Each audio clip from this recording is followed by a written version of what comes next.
నమస్తే అండి. నేను మీ భవానీ కుసుమని. నేను బాగున్నాను. మీరు బాగున్నారనుకుంటున్నాను. అందరం బాగుండాలని ఆ భగవంతుడిని వేడుకుంటూ, ఈరోజు మునక్కాయ, మామిడికాయ సాంబారు రుచిగా, ఈజీగా ఎట్లా చేయాలో తెలుసుకుందామండి.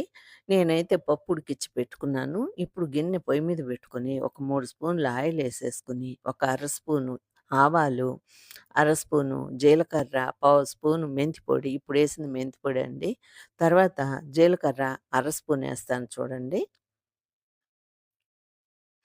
వేసుకొని, ఆ తర్వాత ఆనియన్స్ కట్ జేసి పెట్టుకున్నాం గదండీ! కొంచెం పెద్దగానే పొడవుగా కట్ జేసి పెట్టుకున్నాం సాంబారుకి గదా! అందుకని.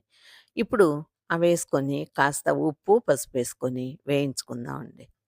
ఇక నేనైతే చింతపండు ఒక చిన్న నిమ్మకాయ సైజు తీసుకున్నానండి. మామిడికాయ అయితే ఒక పెద్ద మామిడికాయ తీసుకున్నాను. కానీ అది కొంచెం స్వీట్‌గా ఉందండి. పులుపు అదే కొంచెం తీపు అట్లా ఉంది. మాకు పిల్లలకి చాలా ఇష్టమండి అట్లుంటేను. అందుకని అంటు మామిడికాయ అంటాం గదా! మనం. ఇక్కడ తోతాపూరి అంటారు. ఆ మామిడికాయ తీసుకున్నాను. పావు కిలో మునక్కాయలొచ్చాయండి సన్నవి. ఒక 4 మునక్కాయలొచ్చాయి. అవి గూడా కట్ జేసి పెట్టుకున్నాను. ఇప్పుడు పసుపు, ఉప్పు గూడా ఏసేసుకొని కాస్త కలరు మనం హైలో బెట్టుకుంటే స్టీల్ గిన్నె గదండీ! మాడిపోద్ది. అందుకని కొంచెం సిమ్‌లోనే బెట్టుకొని చేసుకుందాం. ఇక మూత పెట్టేసుకొని, ఇవి కట్ జేసుకుంటూ చింతపండు పిసికి పెట్టుకోవడం అలాంటివి జేసుకుందామండి. అన్నీ రెడీ జేసుకొని అన్నీ బెట్టుకుంటే కాస్త లేట్ అయిపోద్ది గదా! అందుకని తొందరగా గూడా ఈజీగా చేసుకోవచ్చనుకుంటే ఇట్లా జేసుకోవచ్చని చెప్తున్నాను. ఇప్పుడు ఇది సిమ్‌లోనే బెట్టుకొని వేయించుకుంటూ మధ్య మధ్యలో మనం కలుపుతూ మన పనులు మనం జేసుకుందాము.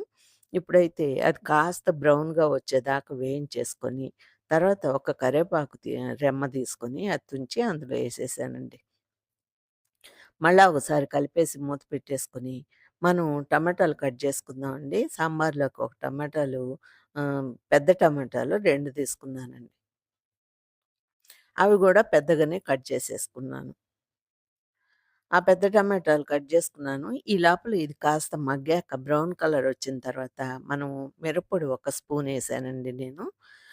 మీరు ఇంకొంచెం ఎక్స్‌ట్రా ఏసుకోవాలనుకుంటే ఏసుకోండి. కొంచెం మేము తక్కువ తింటాం అంటున్నాను గదా! అందుకని. ఆ తర్వాత ఆహ్, సాంబార్ పౌడర్ గూడా ఏస్తానండి ఒక్క స్పూను. అందులో గూడా కొంచెం కారం ఉంటది కాబట్టి వేస్తాను. నాకు ఇంట్లో చేసిన సాంబార్ పొడి అయిపోయింది కాబట్టి ఎంటీఆర్ సాంబార్ పౌడర్ తెప్పించాను ప్యాకెటు. ఆ ప్యాకెట్‌లో పొడి ఒక స్పూన్ ఏస్తున్నాను చూడండి. ఇక అందులో నేను ఇంగువ వేస్తానండి ఎక్స్‌ట్రా ఇంకేమెయను. ఇంగువ ముక్క అది గూడా చూపిస్తాను మీకు. ఇప్పుడేసిందయితే ఎంటీఆర్ సాంబార్ పౌడర్. ఆ సాంబార్ పౌడర్‌లో ఇంగువ ఉండదండి. అందరూ తినరు కదా! ఇంగువ ఆ స్మెల్ నచ్చదు గదా! అందుకని ఆహ్, వాళ్ళు వెయ్యరు. మనం వేసుకోవాలి సాంబార్‌లో. కొంతమందికి ఇష్టం ఉండదు గాబట్టి ఇష్టం లేనోళ్ళు ఏసుకోకపోయినా పర్వాలేదు. మనకు సాంబారు అంటేనే ఇంగువ తగలాలి గదండీ! అందుకని నేనైతే ఇంగువేస్తాను సాంబార్‌కి. పప్పు చారు, పప్పు పులుసు వాటికైతే వెయ్యను గానీ సాంబార్‌కైతే వేస్తానండి. ఇప్పుడు ఈ టమాటాలేసుకొని ఒక అర గ్లాస్ పైన వాటరేసుకున్నానండి.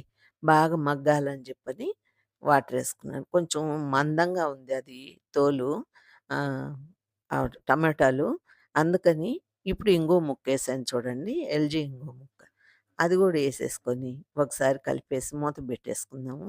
అది బాగా మగ్గేదాకా అంతా మెల్ట్ అయిపోతే సాంబార్‌లో కలిసిపోద్దండి. నేను ఫస్ట్ నుంచి చెప్తుంటాను గదా! టమాటో వేస్ట్‌గా ఎందుకు ముక్కలు ముక్కలుగా యేసుకొని తీసి పెట్టడం అంటాను గదండీ! అట్లా గాకుండా మెత్తగా చేసుకొనేసుకుందాం. ఇప్పుడైతే కట్ జేసి పెట్టుకున్న మునక్కాయలున్నాయి గదండీ! ఇవి సన్నగా వచ్చాయండి. అందుకని ముక్కలైతే ఎక్కువున్నాయి గానీ సన్నగా ఉన్నాయి మునక్కాయలు. ఇప్పుడిప్పుడే వస్తున్నాయి కావాలా, అందుకని అవే పంపించారు పావు కిలోకి. అవి కట్ జేసి పెట్టుకొని, అవేసేసుకొని 2 గ్లాసులు వాటరేసుకోవాలండి. ఈ వాటరేసుకుంటే మునక్కాయ బాగా ఉడకాలి గదా! అందుకని. మామిడికాయకైతే ఎక్కువ సేపు పడలేదండి. అది వేసినాక ఒక్కసారి తెర్లితే చాలు సాంబార్ అంతేను. మెత్తబడిపోద్ది మామిడికాయి. లేదంటే ఎక్కువ సేపు ఉడికిచ్చామంటే పుల్లగా అయిపోద్ది. ఇప్పుడు చూడండి మామిడికాయ అంత సైజ్ ఏస్తున్నానండి. కానీ అది పులుపు లేదండి. ఎక్కువ పులుపు లేదు. కాస్త పులుపు, కాస్త తీపు అట్లా ఉంది. సాంబార్‌లో అయితే సూపర్‌గా ఉందండి టేస్ట్ అయితే. ఇప్పుడు మళ్ళా ఒకసారి మూత తీసి కలిపి మునక్కాయ ఉడికిందా లేదా అని ఒకసారి చూసుకుందామండి. ఇంకాస్త ఉడకాల్సినట్లుగా ఉంది. అందువల్ల నేను ఈ లోపల కుక్కర్‌లోంచి పప్పు తీసేసుకొని దాన్ని గరిటెతోటి అట్ట కలిపేస్తే మెత్తగా అయిపోయిందండి. చాలా ఈజీ అండి. నేను ఇది మీకు వివరంగా తెలపాలని జెప్పి చేస్తున్నాను. రీల్ పెట్టాను గదా! అది అర్థం కానోళ్ళుంటే ఇది గూడా తెలుసుకుంటారేమోనని ఈ వీడియో గూడా పెడుతున్నాను. సాంబార్ వీడియో చూడండి. మా వాళ్ళకి సాంబారంటే ఫేవరెట్ అండి. అందులో మునక్కాయ లేకపోతే అది సాంబార్ లెక్కలోకి రాదు మాకు. అందుకని కంపల్సరీ మాకు మునక్కాయ గాదండి మామిడికాయ. ఖచ్చితంగా మామిడికాయ ఉండాలి. ఏ ఆహ్, కాయగూరలు ఉన్నా లేకపోయినా మామిడికాయ ఉండాలి. అందుకని మామిడికాయ కనిపించినప్పుడు సాంబార్ గుర్తొస్తది మాకు. అందుకని ఇప్పుడు చింతపండు పులుసయితే కొంచెమే చిన్న నిమ్మకాయ సైజ్ తీసుకున్నానండి. అంటే 2, 3 గింజలంత చింతపండే తీసుకున్నాను. ఈ మామిడికాయ పెద్దదేస్తున్నానని. ఇక మాకైతే అన్ని వెజిటబుల్స్ ఏసి సాంబార్ చేసేది అలవాటండి. ఇప్పుడు కొంచెం మందిమే గదా! ఎక్కువ మంది లేం గదా! ముగ్గురమే గదా! అందుకని ఎక్కువ కాయగూరలేస్తే ఎక్కువైపోతుంది సాంబార్. అందుకని 2 రకాలే ఏసాను ప్రస్తుతానికైతే. ఇప్పుడు ఈ కట్ జేసి పెట్టుకున్న మామిడికాయి, పప్పు అంతా ఏసేసుకొని ఒక్కసారి కలిపేద్దామండి.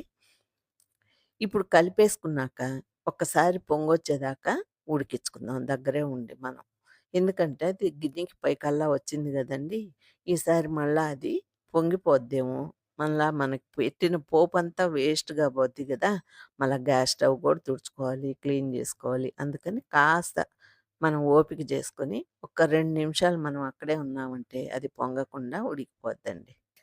ఇక ఆ పప్పు ఉడికించుకున్న గిన్నెలో కాస్త నీళ్ళేసుకొని, అవి గూడా అందులోనే తిప్పి పోసేసుకొని, ఫైనల్‌గా కొత్తిమీరేసేసుకుంటే, ఒక్క తెల్లినాక దించేసుకోవడమేనండి. సాంబార్ రెడీ అయిపోద్ది.